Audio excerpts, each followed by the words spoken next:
नमस्ते, मेरो नाम चाहिँ सुन्तली मगर हो। मेरो घर चाहिँ यता काभ्रे पलाञ्चोक। हाल चाहिँ म यता ग्वालखुमा बस्छु।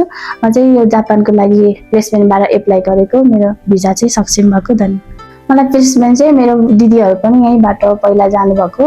उहाँले नै यहाँ चाहिँ यहाँको सर म्यामहरूले चाहिँ राम्रोसँग गाइड गर्नुहुन्छ, डकुमेन्टहरू पनि राम्रोसँग गर्नुहुन्छ भनेर यहाँनिर दिदीले ल्याउनु भयो। म चाहिँ यहाँ प्लेसमेन्टमा चाहिँ यहाँ आस्था म्यामसँग भेटेँ फर्स्टमा।